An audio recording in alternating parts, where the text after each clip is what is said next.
How's it going, everyone? Today's video is all about lighting in Blender. This is a comprehensive lighting course that you will not find anywhere on YouTube. It covers all the lighting fundamentals and a few practical lighting setups that I'm pretty sure you will love it. And I want to give it to you for free to appreciate your support on my YouTube channel.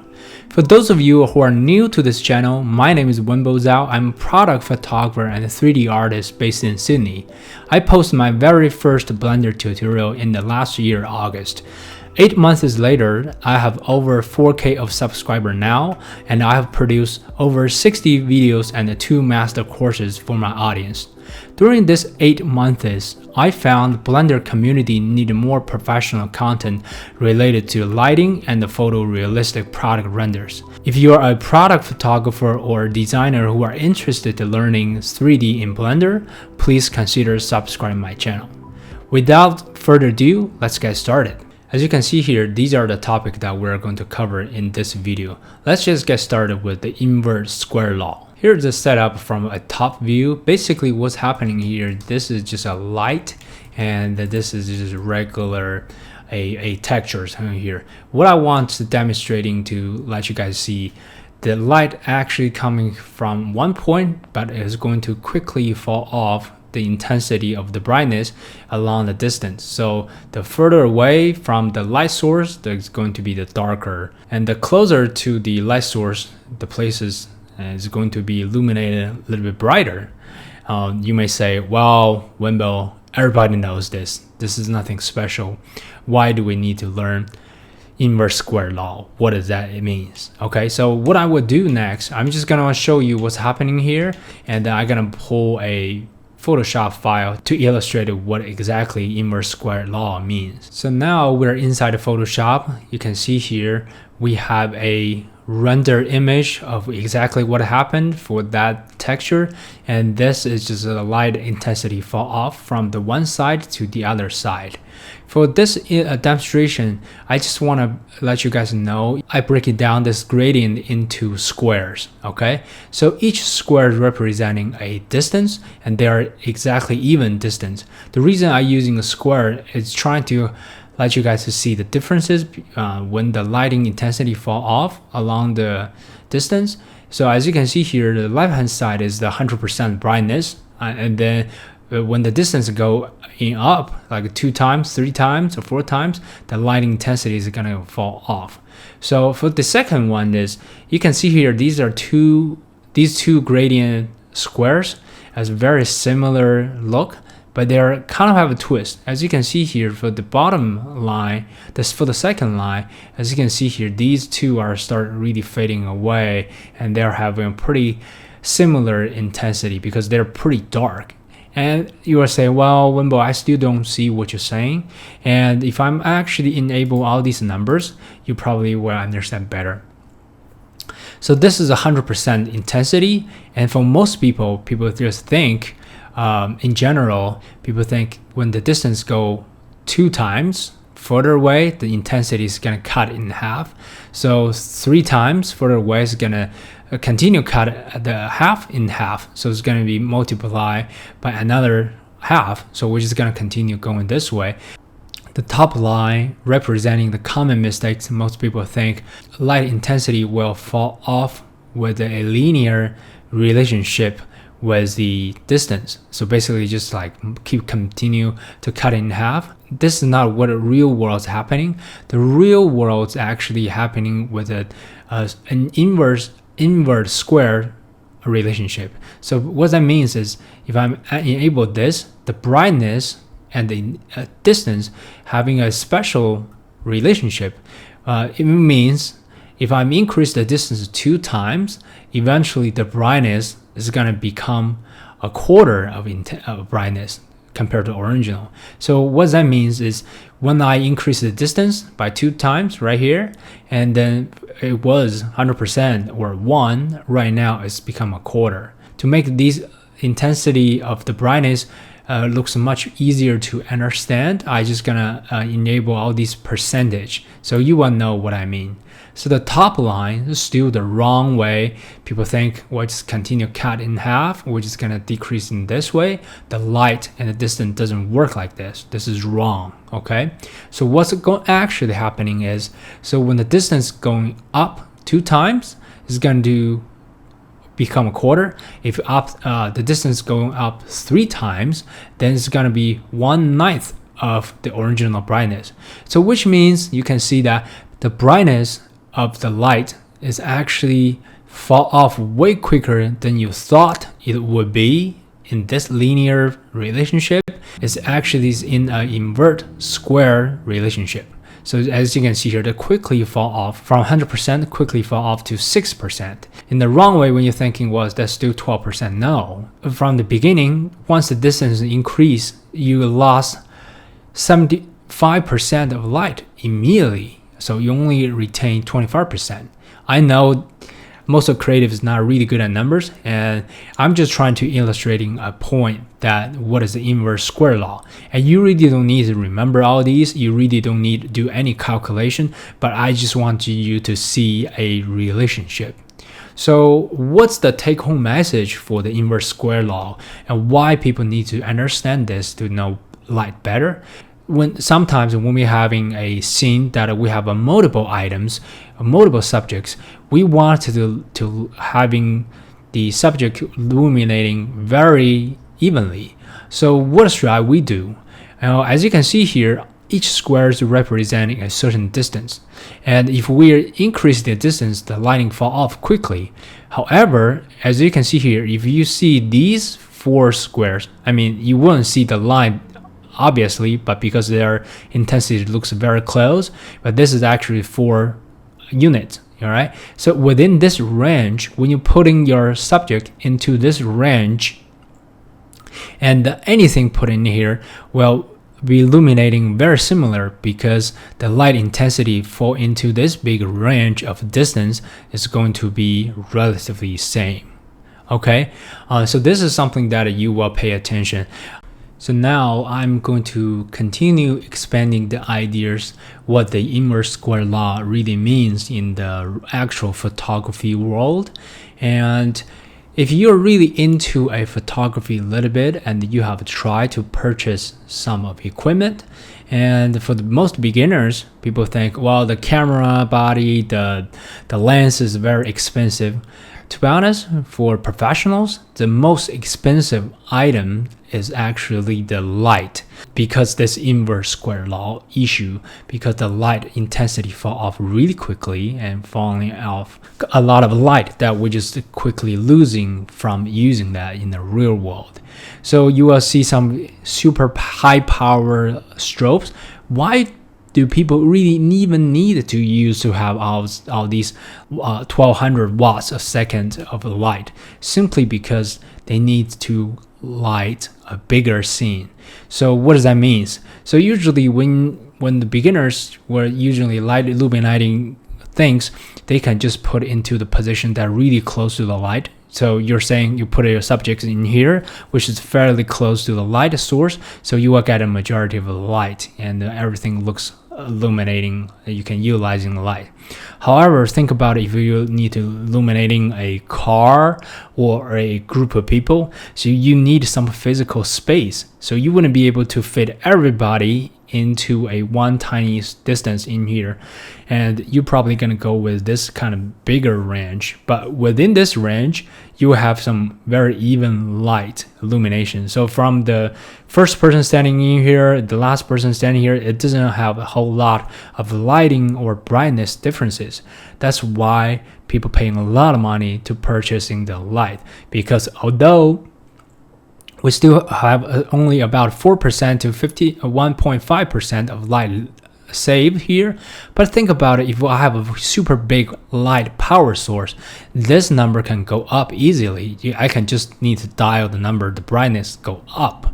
So it doesn't mean this range is always going to be dark. It just simply means these range of distance is going to be evenly illuminated. Right now, if your head has been twisted, I'm totally understand this.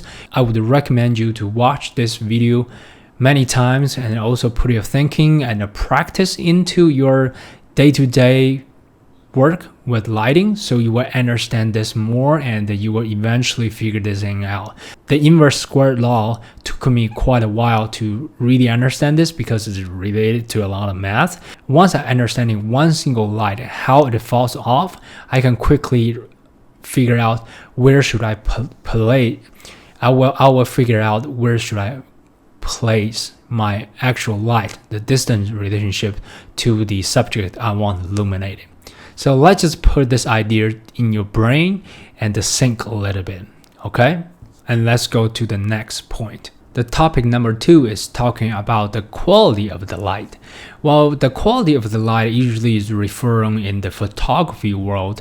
We are talking about the shadow looks and shadow shapes. As you can see here, we have 3 different scenes in here. You will have an overview of doing these, and you can see that the shadow density and also the shadow quality is a little bit different.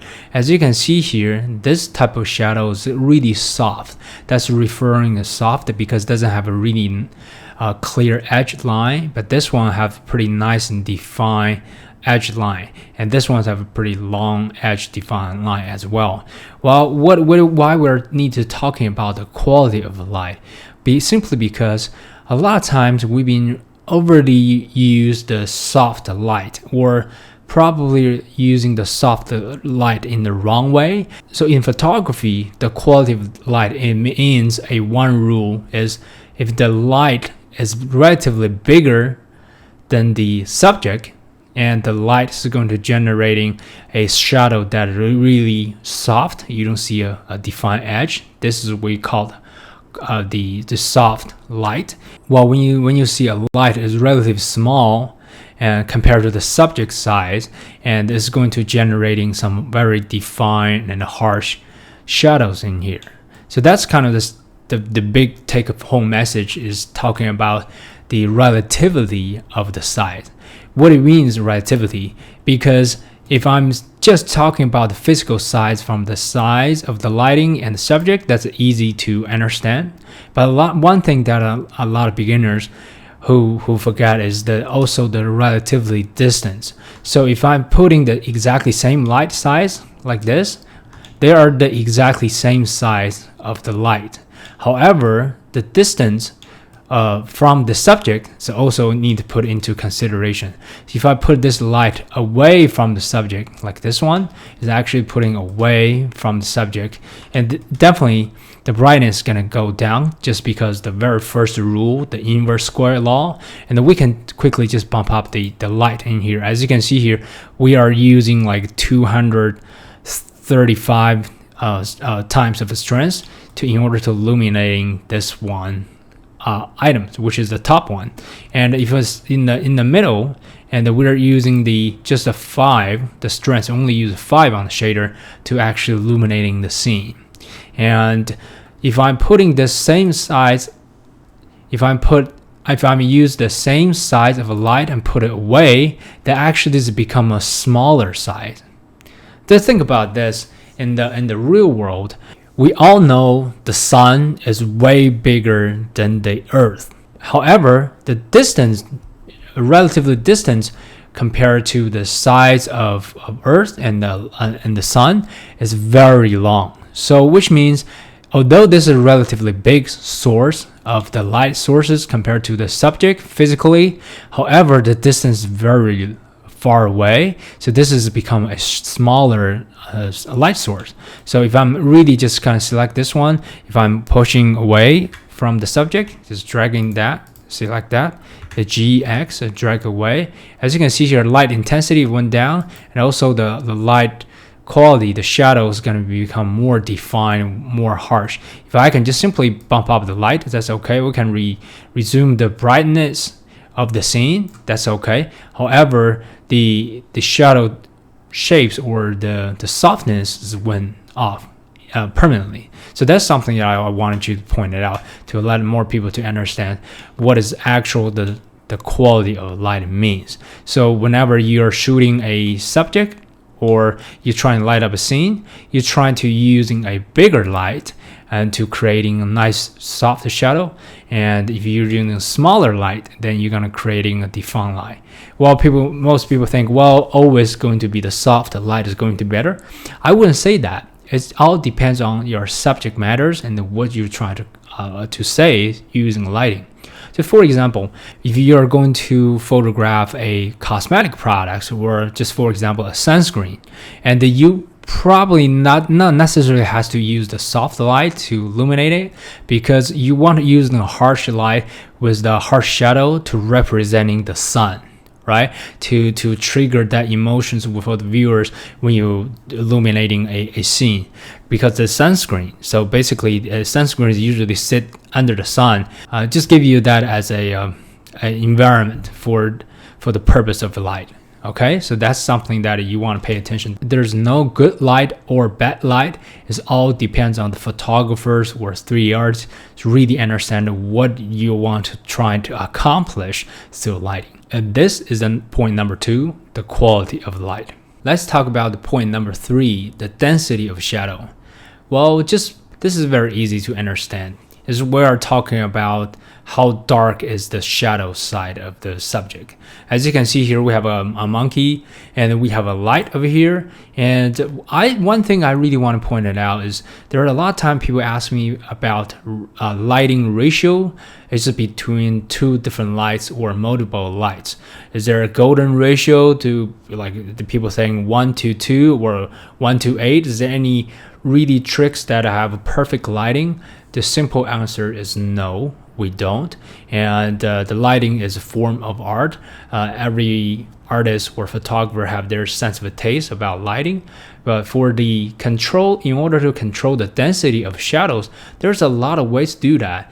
And in the real photography world, when you photograph a product or subject, then typically you need to have a light for sure. But a lot of times we don't have to use a second light, because a lot of times we can work around with it, because in the real world, the light will bounce around, and inside a blender, there's a huge thing that a lot of people don't know what's going on, and this is not really photorealistic environment. If I'm pulling out in here, I go to the shading editors, if I go to the world, as you can see here, what I'm working now in this world is completely disconnected, which means there's 0 light. If I'm hiding this light, it's going to be completely dark. You will not see anything in here in the render view under the cycle. So basically, this is not really a realistic environment unless you put an HDRI image with a kind of like a lighting environment in here. This is not real. So a lot of beginners will confuse why this lighting thing doesn't really look photorealistic. What's wrong with it? Well, simply because the environment, your surrounding is very different compared to what we actually have. And what most people will do, so basically just gonna build a ground, and what is happening here, they're gonna kind of push one side, hit the extrusion going up, and then to bevel that edge, and just do that. Control V to bevel, and just kind of do a seamless backdrop. Well, you might see a lot of these, and we can just do shade smooth. You will see a lot of places using this way, because this is what a actual photography or a lot of photographer to using this backdrop to photograph on products. You may think, well, this has got to be it, because I'm making a scene that looks just like a real photography studio settings. No, the problem is that a lot of people do not really pay attention how environment is going to affect on the physical lighting. Watch what's happening on this Susan head. This is what we have with this backdrop. If I'm close this ground, watch the shadow density is going to change. This part of the side faces become much darker, and it's simply because the light is going to react with the environment and bounce something back. And you can see the jaw part is actually become brighter. It's just because the light is bouncing here and bounces back. So a lot of these you need to put into consideration. How to determine the density of shadow? It's all about your call. So for example, in here, you don't really need to adding a second light on the other side in order to see the detail. You don't have to.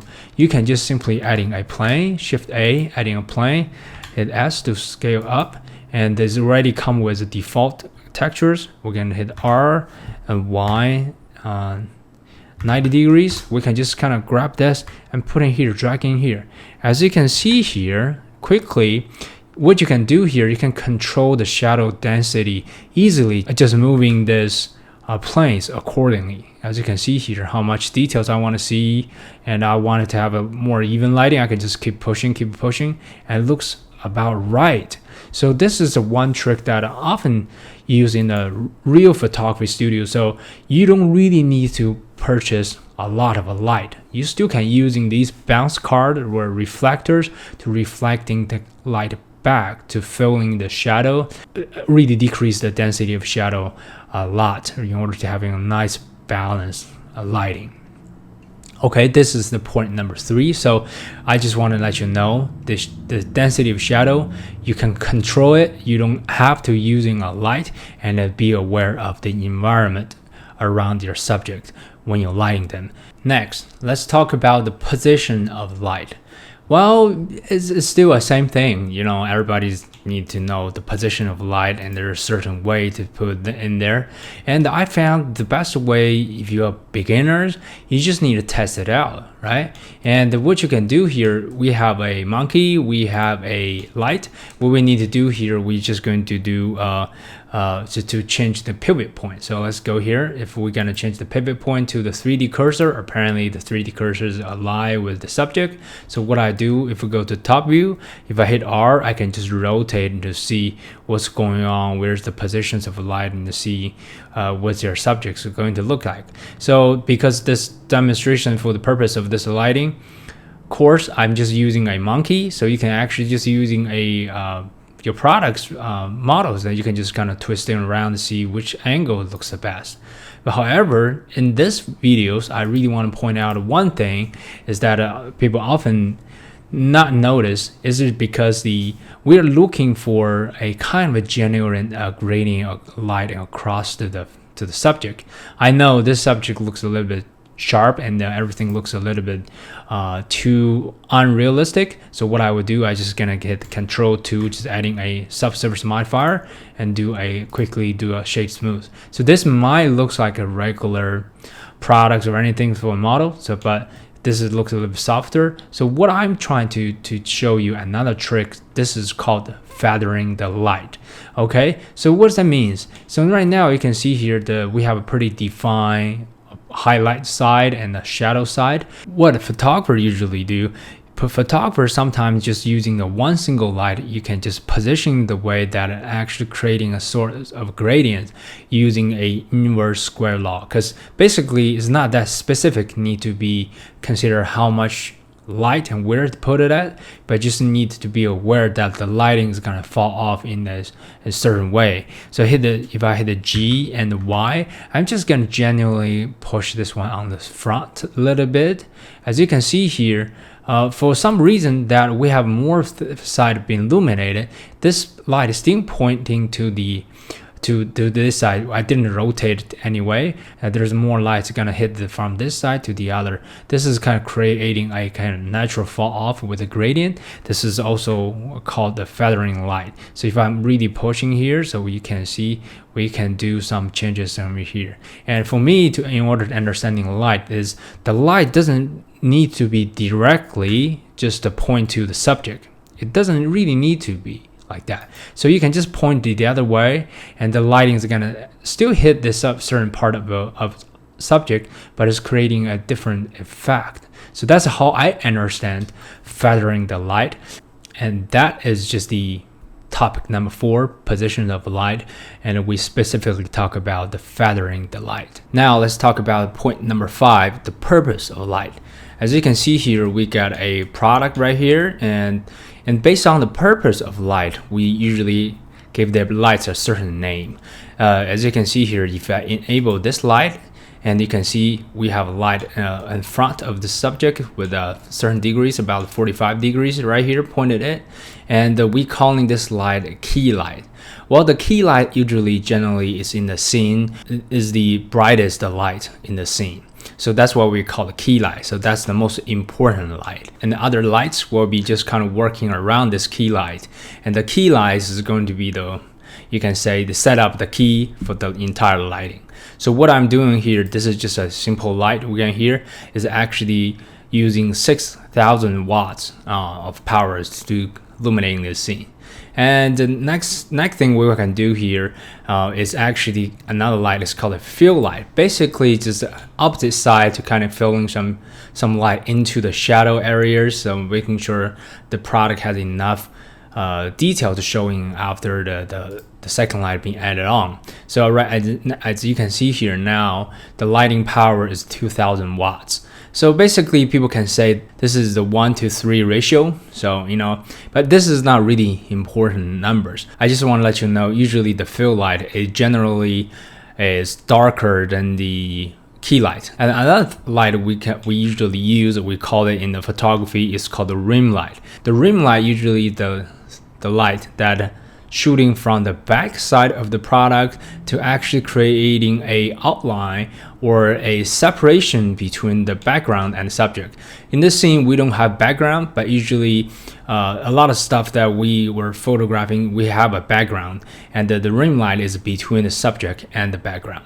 This is what we are often see and referring to 3-point lighting system. So this is something I do not recommend people to directly jump into this 3-point lighting system. For beginners, this is absolutely a wrong way to learn lighting, simply because think about this. If you really don't understand one single light and you're just thinking, oh, I need to have this, I need to have front light and the fill light and the rim light.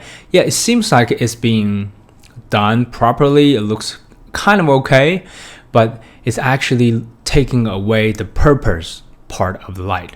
For a photographer, for artists, you need to have certain intentions when you're doing any kind of art creations, because there's a meaning behind that and there's a reason you want to do that. If you're going to light your scene or the characters just directly using a 3-point lighting, well, think about that. Everybody's going to use that type of lighting, and all the lighting is going to look about the same. You don't actually build anything out of your lighting. You see where I'm going? So the purpose of lighting is all coming from the photographer or the 3D artist. That's you holding the purpose of light. Okay, so that's something that you need to pay attention. 3-point lighting, I'm not saying it's absolutely wrong, but don't start with there. Just starting with one single light. So if I'm turning off all these lights, and I enable one light, which is the one that I typically use. The textures, a lot of people ask me why you're not using a default lighting for when you're lighting a scene, why you're using a plane with an emission shader to add it on. So now I'm gonna explain why. The reason I'm using this is, in this scene, you can see the size of the light very easily. So if I hit S to scale up and down, it's very easy to go with that, and it's just much easier when you manipulating a scene. And also later on, when we're talking about the other topic, which is the texture of the light source, and then I will explain more why doing this. But by now, this is going to be my default light. It's just very simple plane with an emission shader. If you notice that I changed the pivot point to the 3D cursor, so if I go to the top view over here and hit R to rotate it, you will see the lighting just kind of circle around with the light. And I already showed you guys in the previous point that you can quickly utilize this method to do. But however, a lot of times I want to start thinking this way. I want you to start putting the purpose of your lighting next time when you're illuminating anything in the blender. Okay, so in general, as you can see here, the light is directly on the side, is going to enhance the texture. So remember this. This is why a lot of people using the side lighting, is because to enhance the texture. As you can see here, we have some textures for the body, and if the light actually turning around to the front side, the texture doesn't look that obvious. Right now, it looks like still pretty detailed, so you can see a lot of highlights simply because this item is very reflective. But the in general rule is if the frontal light is gonna make everything flat. The simple reason is just because there's no shadow side of your lighting. Because if I'm just rotating in here and I'm quickly making sure this object is not being seen by the camera, so I can just do this. So you can see here, this looks very flat. Right now it's pretty bright, so I can just dial it down, maybe 10, do whatever, but this doesn't look pleasing. Well, some reasons, sometimes they are purposely using this type of light simply because if we're photographing human beings or your females, usually a lot of lighting setup is put in the frontal because it's gonna smooth out the textures of their skins. Their facial skins usually sometimes you can consider as a matte without wearing any makeup. That's what I mean. So that's actually gonna enhance the softness of female characters or female human beings is really want to have smooth skins in general, and that's why a lot of lighting setup and people actually is gonna go in this way and then get another bounce light in here. This is called clamshell lighting, just because of the sake of lighting pushing down here. But for us, I just want to start recognize these.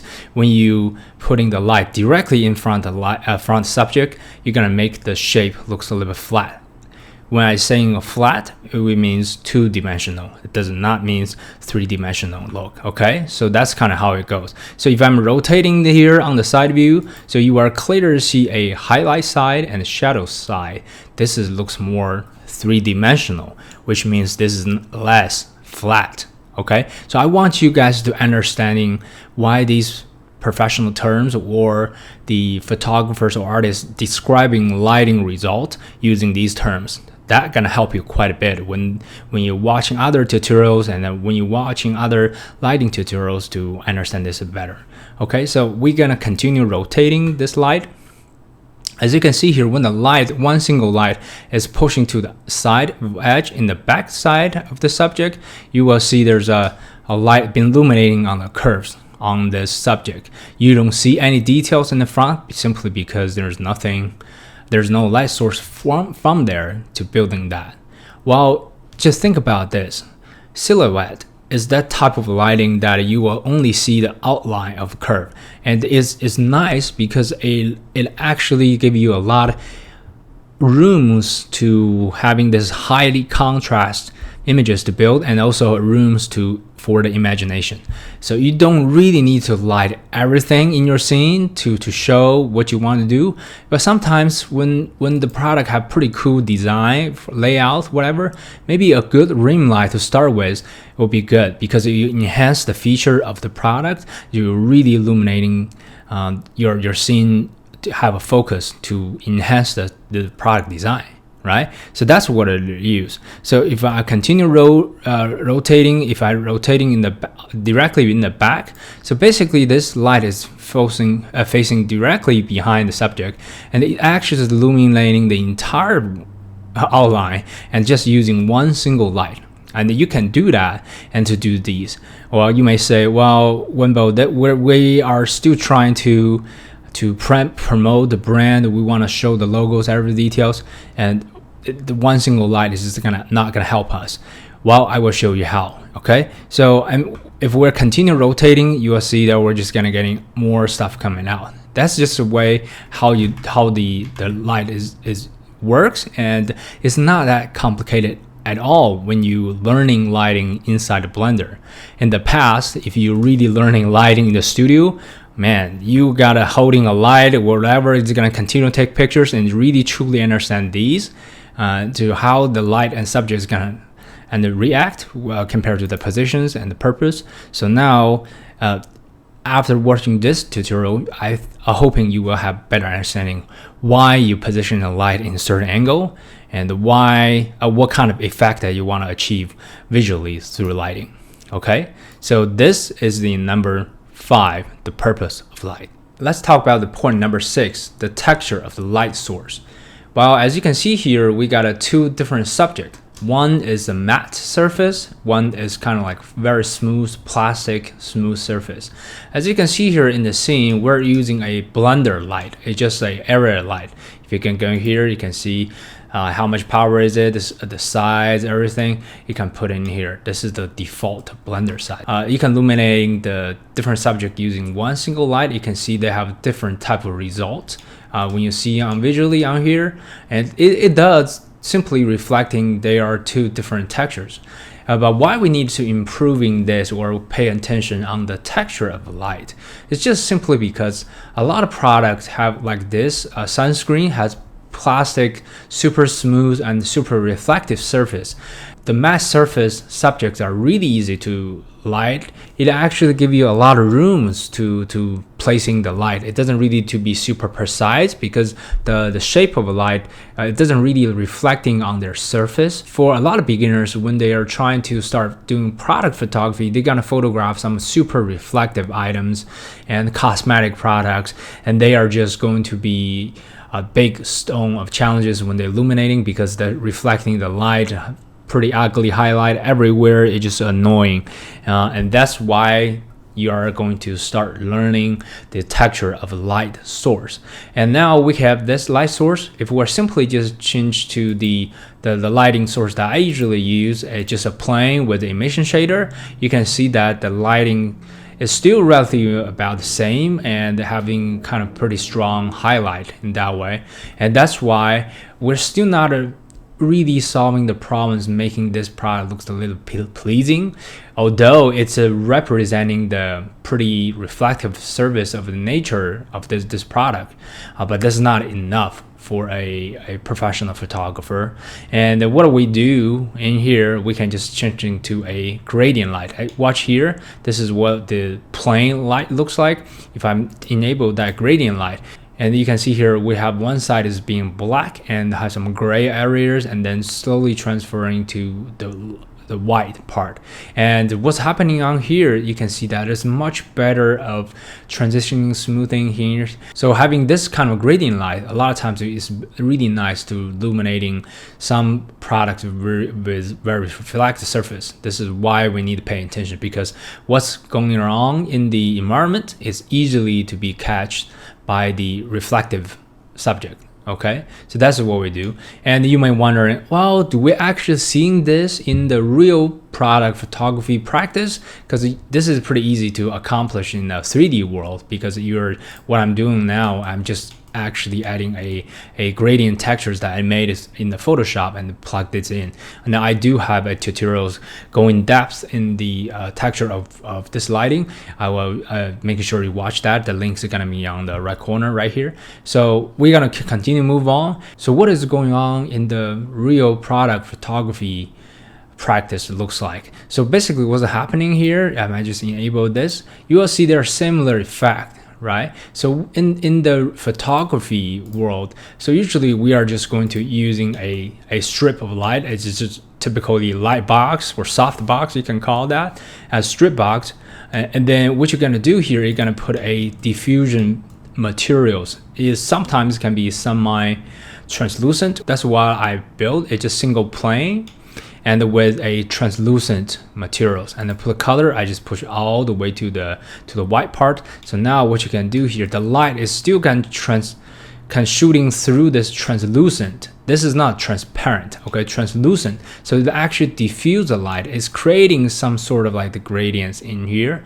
And usually photographer will just kind of positioning the light and you can changing the gradients accordingly to getting the good result out of it. So this is how real photographers is going to set up lighting when they are photographing plastic or super reflective surfaces items. Okay, so this is how it works. So basically in the blender, it's just much easier. You can just creating a light that you like to use, and you can just save this light and keep using it forever. All right, so that's the point number 6, the texture of the light source, and this is primarily focusing on the very reflective surface subject. Point number 7, the shape of the light source. As you can see here, we got a scene in here. We have 2 UV sphere, and the materials on there is called the smooth surface, the super reflective. Basically, what I have done just to crank the metallic all the way to 1 and the specular to 1 and the roughness to 0. This is the ultra smooth products or product surface that you will not see in the real life, because in the real world they will have some any fingerprints, any dust, everything, and then you will see the surface with a little bit texture. And then also at the same time, when you're lighting a scene or lighting this type of surface product, that you need to pay attention on the shape of your light. As you can see here, this is a circle light in here. If on the reflective, the shape looks a little bit oval, right here. And if you're using a regular square, that actually seems like it's not really reflecting a square shape, but because the surface shapes are actually having this type of like shapes going on here. That's what you're actually going to get. And you can even actually just changing to anything to a light source. So this is a UV sphere. Of course, it's a 3D dimension shape right here. And what I did is just adding an emission shader, and then it can turn into a light source. And then if I'm actually just using this UV sphere light, this is not typical a real lighting source, because we don't use this type of light source in the photography. If I'm moving things around, you can see here, this can be used as a light source as well, but this one doesn't have really a one single direction, so a lot of times it just losing a sense of control over the lighting. I just want to let you guys to be aware the shape of your lighting source actually playing important roles when you're photographing some products surface that are very reflective and smooth. Okay, this is the point number 7. Point number 8, the texture of reflectors. So as you can see here in this scene, we have a light, we have a Susan, we also have a ground. And basically the light is going to affect on the environment, and the illumination of the subject usually is according to the light source and also the environment around it. So a lot of times people understand that so adding a reflectors, so like this, it's just a simple plane, and I'm actually dragging the roughness all the way to 1 for the material, and also change the color to that. As you can see here, the shadow side of this monkey head is quickly getting some light bounce back, and can easily to change the position of the reflectors to control the brightness of the fill. This is very easy to do, and people understand that. A lot of times the common mistake for beginners is they're overlit a subject. I know they are very into lighting, they want to showing every details of the subject, and that's why the problem come in to overlit. And if you really can trim off all these thinking for 3 points lighting, everything, just focusing on one light, you can do a lot of things with just one light and a reflectors. And that's how photography world works, like in that way as well, because a lot of times you wouldn't be able to just simply purchase a pretty high power strobes and light, a speed light, and a lot of times you're just going to work with one light when you start it, and then you're gonna using some whiteboard and to do the fill to really getting the result you want. Luckily in Blender, in CG, we can just build as much as light we want. We can just illuminate in that way, which actually causing a lot of issues because people don't know how to use it and they just overlit everything. Another thing I want to point out is the reflector doesn't always need to bounce some light back or adding the brightness of one side. It can also to take away some light accordingly in the scene. So that's also referring to people also referring to a name called negative fill. Negative fill is just going to darken one side using a reflector. Okay, so what I'm building here, the negative fill is basically just a black color plane with roughness 1 and basically just positioning here. If we zoom in very close to the ear part, if I'm enable the negative fill, you can see the ear details has a little bit more details. If I'm enable this negative fill, and it's become darker a little bit. I'm hoping you will be able to see this from the YouTube videos, but this is what's happening. And if you really wanted to having better result in the side Blender, because this is not really a real world reactions, it's supposed to getting a bit darker, but it's very minor changes, and that's where professionals have pretty precise control on the lighting. So what you can do here, you can just adding a ambient occlusion node on your materials and so hook in here all the areas that have a kind of crease, and it will be darkened up with the shadow. So that's what this node used for. So to demonstrating this negative fill a little bit better is I can just basically to zoom in here, this is with the negative fill and this is without negative fill. You will see a big difference now. Okay, so you don't have to do this as really using a negative fill, whatever. I just want to let you know, in photography or in the lighting, you don't always keep adding light into your scene. A lot of time you need to do the minus. You need to cut off certain light, and then you can even use the negative fill and the positioning in certain areas, trying to kill some light. You can see here, if I really don't want the mouse areas being lit, I can just using a negative fill to block in certain way, certain areas. You can just do that, okay, accordingly. So this is also called flag. So that's a lot of terminologies referring to the lighting, so you can just pay attention on that.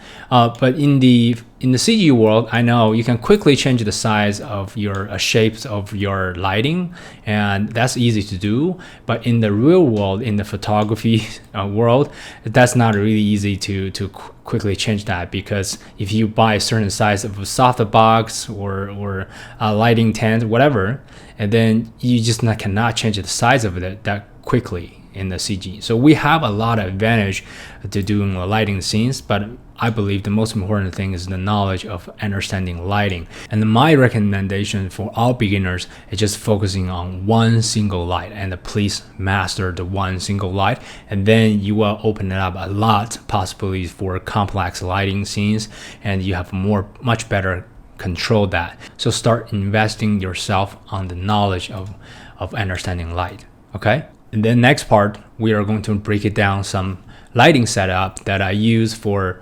lighting a product, and I'm pretty sure that you'll be amazed by just using one single light and to producing some pretty good result out of it inside Blender.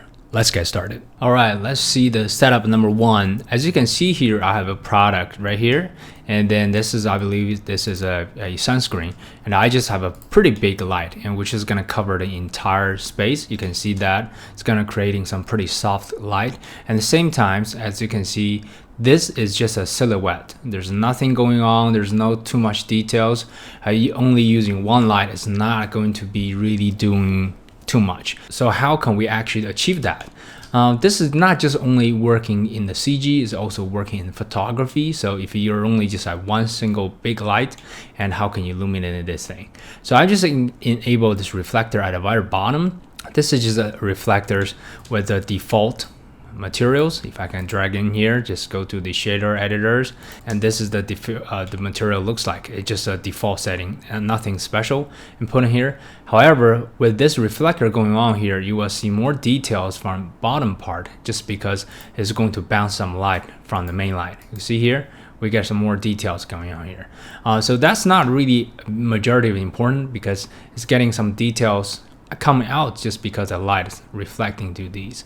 I'm adding another reflectors, which is still same amount, same kind of materials. However, the differences in here is, you can see here, this is our camera, and the reflector is blocking our camera view. Why we still can look through it over there is simply because we disable the visibility on the camera on that. If I'm just kind of check this thing off, I just work at regular plane, and then you wouldn't see anything. If you really trying to having this set up in the actual photography studio, you will going to cut a hole over here for the camera lens in order to see the subject. So the big advantage of CG, we don't need to worry about that. We can just utilize this and disable the ray visibility under the camera. So it's still working this way, but you will not be detected by the camera. So this is very nice. And another magical things we can do here, this is a light, you know, we were using, that's why you see this is a pure white. We can do the same thing. I can just select this light and uncheck this camera, boom. You are going to have a beautiful rim light in here and without seeing anything in the background. So basically, this has become a pretty dark mood scene, and then with a beautiful highlight on the product, and the utilizing the front materials, the reflectors, you can really changing the reflections. So it's a really minor, but you can just manipulating the shape and the positions that to the exactly positions you want, and to really achieving a really good result. And the thing is, we are only using one single light. But with all the knowledge we pack in, so we are understanding, oh, the reason we have using this light, we're trying to creating a rim light to highlight the shape first, and also because we are dealing with very reflective surface, we're purposely using a big reflectors, and with a matte or pretty roughness to a surface to kind of getting them reflection out of it, rather than a strong light with a pretty crispy highlight. This is very subtle, but it actually bring in a lot of details into the product. And the third thing, the reflectors on the bottom that really actually bumping up some fills into the bottom part, and instead of a black silhouette. Okay, so that's what we're achieving in the setup number 1. Okay, let's go to the setup number 2. For the setup number 2, as you can see here, is another very simple setup. I have a light, and I have a subject in here, and a reflector from bottom, and also a reflector from the side. It's nothing special, but what I want to point it out is you're noticing the relative size with the subject. This light is super big. As you can see here, if I move the light, you will see the highlight on the subject is also working around with your light. But one thing I really want to point it out is this looks pretty simple to set up. The reason I put it in this way is because I want to have a illumination that looks very even across this body. So what I have done here, if you go to the camera icon, go to the camera management, if I quickly switch this one to false color, this is what actually seeing in here. The red part means the brightest of the part of this subject. If I'm trying to move into a position that the red part is really kind of a small part of it, and the rest of the body is being in the range of a blue and the green, which means a little bit evenly lit. If I'm really get too close to here, and that's too harsh on here, and all the reflections gonna here is gonna representing a blown out. So if I'm switch to the filmic, again, this looks way overexposed. So I'm just looking for a really good position that the highlight is a very thin line, but still the main subject is being illuminating properly. And again, using the feathering light techniques, we can just getting a pretty good gradient light across the entire place. And then you can continue kind of working around the highlight. If you think this is highlight you want like that, you can actually just kind of bump up the brightness to getting a good result out of it. And for the reflectors, basically we can just change the reflector position and trying to see which part you want to be having some minor highlight and getting some fill light back to the position. You can just do that. Okay, so that's easy way to do. And again, this is only using one single light, and you can certainly do something about it. Okay, let's go to the setup number 3. This is something that you will see very often, because this is kind of more like a standard look of a e-commerce type of look. It's a pure white background with some reflections, and you can see the details of your product, and very nicely lit. And this is very easy to accomplish in the CG world. I do have a video that produced specifically talking about the perfect pure white background lighting, and basically I just want to quickly give you an overlook of how this gets done. So as you can see here, the surface here is almost a mirror. So what I've done here, I selected the ground, making sure it's in the black color, and to remove the roughness, to making sure it's specular all the way to 1. It's simple. It's going to be the super reflective surface. So what's happening here is the light is going to come from the background. It's going to directly bounce on the surface, and then bounce back to the camera. So that's actually the surface is reflecting the background big light into white. So there's a seamless line between these. Because I'm trying to just creating this look with using only one light, so I make the background light really big, and then I just use a white reflectors in the front and make it big enough to really can cover to bounce some light back from the background to here to the subject. So that's how everything works. It's very simple and effective. If I'm grab the reflectors and go to the top view, I can just kind of move the positions to kind of change how much reflecting white highlights on the subject and how much details I want to pull out from there. So you can do quite a bit, and then you can even rotate it accordingly, and that's just rendering out a pretty good result and keep it everything nice and simple. And this is something that easily to make using a one single light.